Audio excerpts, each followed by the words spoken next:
មនុស្សមានចិត្តជាប្រធានរាល់សកម្មភាពនិងពាក្យសម្ដីកើតចេញពីចិត្តជាអ្នកបញ្ជាការអប់រំចិត្តបានល្អជាមេគាដំបូងដែលដឹកនាំមនុស្សឲ្យក្លាយទៅជាមនុស្សល្អជាមនុស្សដែលមានសីលធម៌និងជាមនុស្សគួរជាទីស្រឡាញ់របស់មនុស្សផងគ្នាម្ល៉េះហើយ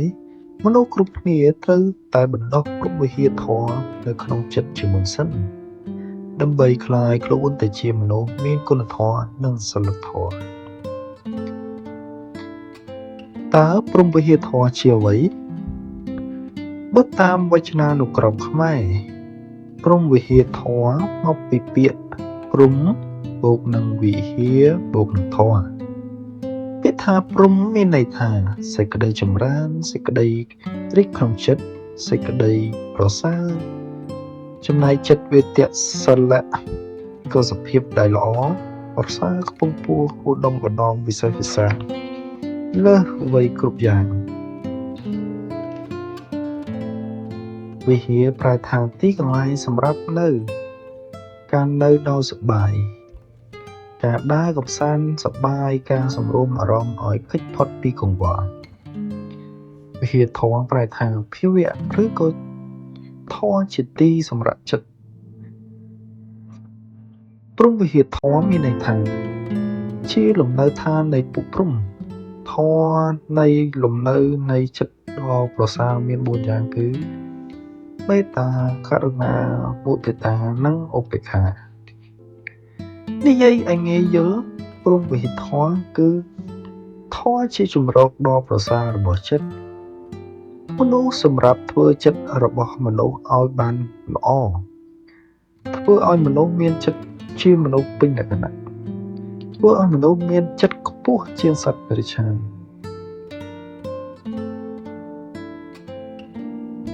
ព្រហ្មវិហារធម៌មាន4យ៉ាងគឺ1មេត្តារៀនធ្វើចិត្តឲ្យស្រឡាញ់រាប់អានមនុស្សសត្វទាំងឡាយនៅក្នុងគំនិតថាសូមឲ្យមនុស្សទាំងឡាយស្ថិតនៅក្នុងសេចក្តីសុខអស់កាលជានិរន្តរ៍មនុស្សគ្រប់រូបត្រូវការសេចក្តីស្រឡាញ់ដូចគ្នាការចេះផ្ដល់ក្តីស្រឡាញ់ឲ្យអ្នកដទៃជាទង្វើដ៏ល្អបំផុតមនុស្សដែលអាចផ្ដល់ក្តីស្រឡាញ់ឲ្យទៅអ្នកដទៃបាននោះត្រាស់តែគេចេះស្រឡាញ់ខ្លួនឯងជាមុនសិនការផ្ដល់ក្តីស្រឡាញ់ដ៏ពិតប្រាកដគឺការផ្ដល់ឲ្យអ្នកដទៃដោយគ្មានចិត្តចង់បានអ្វីមកវិញទេប្រាថ្នាត្រឹមឃើញអ្នកដទៃបានសេចក្តីសុខនិងមានតម្លៃសមនឹងទទួលបាននៅអ្វីដែលបានផ្ដល់នៅសេចក្តីស្រឡាញ់នោះ2ករុណារៀនធ្វើចិត្តឲ្យចេះអាណិតអាសូរមនុស្សនៅជុំវិញខ្លួនដែលមានទុក្ខនៅក្នុងគំនិតអំពាវនាវថាសូមឲ្យមនុស្សទាំងឡាយរួចចាក់ផុតទុក្ខពីទុក្ខដែលកំពុងមានកាលបើយើងមានជីវិតដ៏ល្អប្រសើរជាងអ្នកដទៃហើយយើងគួរចេះជ្រុំជ្រែងអ្នកដទៃដែលកំពុងតែមានទុក្ខជាងខ្លួនឲ្យបានប្រសើរដូចខ្លួនផងឧបមាថាយើងជាបុគ្គលមានទ្រព្យសម្បត្តិច្រើនពេលដែលប្រទេសជួបទុក្ខលំបាកគឺមានជំងឺអាសន្នរោគដូចជាជំងឺ COVID ជាដើមជាហេតុធ្វើឲ្យប្រជាជនជាច្រើនជួបទុក្ខលំបាកប្រសិនបើយើងមានចិត្តករុណាយើងក៏កើតចេញនៅក្តីអាណិតអាសូរចំពោះអ្នកដទៃដែលត្រូវការជំនួយហើយយើងក៏បរិច្ចាគទ្រព្យសម្បត្តិផ្ទាល់ខ្លួនដើម្បីជួយសេវាទុក្ខរបស់ប្រជាជនហើយពួកគេធូរស្រាលមួយកម្រិតនេះហើយជាចិត្តករុណាឧទាហរណ៍ដូចជាពេលដែលមានសង្គ្រាមជាមួយនឹងសៀមយើងក៏ចេះជួយឈឺឆ្អាលមានចិត្តករុណាអាណិតអាសូរដល់ទាហាន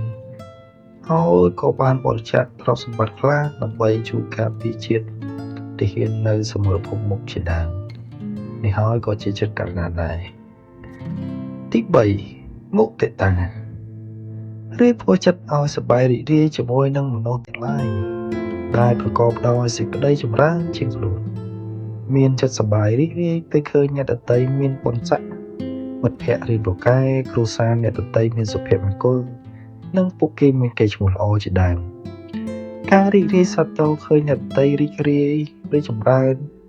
នោះនឹងធ្វើឲ្យកើតទំនាក់ទំនងល្អប្រសើរនិងសន្តិភាពផ្លូវចិត្តផងដែរ4ឧបេក្ខា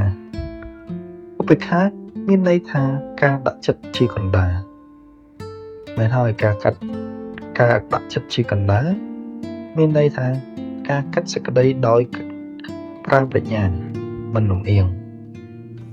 ដើម្បីឲ្យមានចិត្តជាឧបេក្ខាយើងត្រូវតែយល់ដឹងពីអកតេធម៌ទាំង4ជាមុនសិនទី1ចន្ទានកតេលំអៀងព្រោះស្រឡាញ់ឧទាហរណ៍យើងស្រឡាញ់កូនមិនមើលឃើញកំហុសរបស់កូនឡើយទី2ទោសាកតេលំអៀងព្រោះស្អប់មានន័យថាចិត្តដែលស្អប់អ្នកណាម្នាក់ហើយអ្នកនោះធ្វើអ្វីក៏មិនត្រូវចិត្តដែរទី3មោហកតេលំអៀងព្រោះល្ងងមានន័យថាมันមានគំនិតជ្រៅជ្រះស្វែងយល់អំពីហេតុនិងផលដើម្បីកាត់សេចក្តីឲ្យបានពេញលេញនិងទី4ភយាកតេលំអៀងព្រោះខ្លាច